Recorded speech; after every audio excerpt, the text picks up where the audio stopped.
Hello বন্ধুরা, সবাই কেমন আছো? আশা করি সবাই অনেক অনেক ভালো আছো। বন্ধুরা, ফাইনালি দেখতে পাচ্ছ আজ যে ভুট্টার পিচ করা হচ্ছে, সেই ভুট্টার পিচ দৃশ্য তুলে ধরতে ফাইনালি চলে আসলাম। দেখতে পাচ্ছ, তার জন্য এই মেশিনটার মাধ্যমে এই পিচগুলো করা হবে। এবং দেখতে পাচ্ছ এখানে একটা পূজা ফেলা হয়েছে, আবারও একটি পূজা ফেলা হবে। সেই জন্য দেখতে পাচ্ছ এবার প্রস্তুতি নিচ্ছি।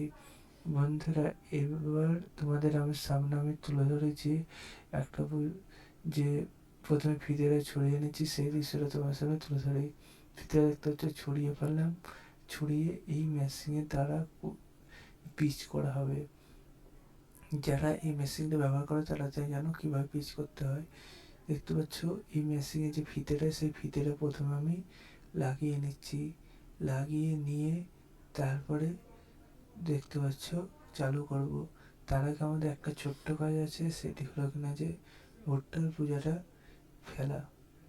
ভুট্টার পূজাটা ফেলে দিচ্ছে। দেখতে পাচ্ছ বন্ধুরা, দেখতে পাচ্ছ 2 নম্বর ভুট্টার পূজাটা ফেলে দিলাম। ফেলে দিতে না দিতে তারপরে এবার প্রস্তুতি নিলাম যে মেশিনটা স্টার্ট দেওয়ার জন্য। দেখতে পাচ্ছ ফাইনালি এবার মেশিন আমি স্টার্ট দেবো, সেটা দৃশ্যটা তোমাদের সামনে আমি তুলে ধরবো। দেখতে পাচ্ছ ফাইনালি এবার আমি সব কিছু রেডি হয়ে গেলাম এবং স্টার্টের জন্য প্রস্তুতি নিচ্ছি।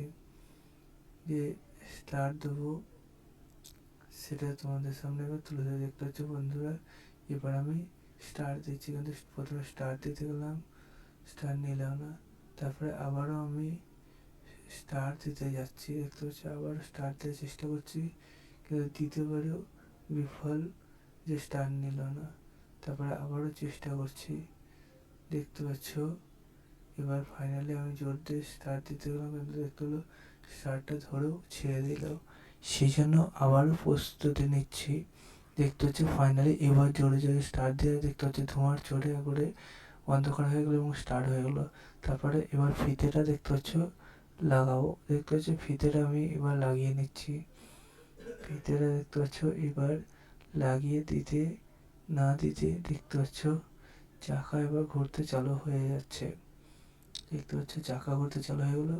তারপরে আমি এবার ফাইনালি তোমাদের দৃশ্যটা তুলে ধরার জন্য দেখতে পাচ্ছ ভুট্টার পিচ করার জন্য দেখতে হচ্ছে মেশিনে যে হলার আছে, সেখানে এবার ভুট্টা গাছগুলো দিতে থাকলাম। তারপর বন্ধুরা একে একে এভাবে 4টে 5টা কোনো সময় 6টা করে দেখতে পাচ্ছ দিয়ে দিলাম। 6-7টা করে এইভাবে করে দিচ্ছি, যাতে বেশি দিলে মেশিনে চাপ পড়বে এবং ভেঙে যাবে। যারা জানো তো জানো। দেখতে হচ্ছে সে না কোনো সময় 1টা 2টো এইভাবে 6টা 7টা এইভাবে করে দিয়ে কুচিয়ে ফেললাম। এবং কুচানোর পর দেখতে হচ্ছে দৃশ্যগুলো দেখাচ্ছে তোমাদের। দেখতে হচ্ছে কতটা ছোট ছোট দানা তৈরি হয়েছে। এই দানাগুলো দিলে গরুতে খুবই আরামসে খেয়ে নেয়। এর সাথে প্লেটটা পরিষ্কার রাখার জন্য কিছুটা উপরের স্তরে শুধু বিচুলি দিয়েছি, দেখতে পাচ্ছ।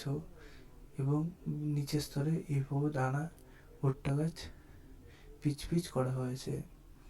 এবং কিছুটা এখনও পূজায় ভুট্টা গাছ আছে, সেগুলো রাতে আবারও দেওয়া হবে। সে সময় তোমাদের আবার একটা নতুন ভিডিও করবে। সেই পর্যন্ত সুস্থ থাকো, ভালো থাকো, বাই বাই।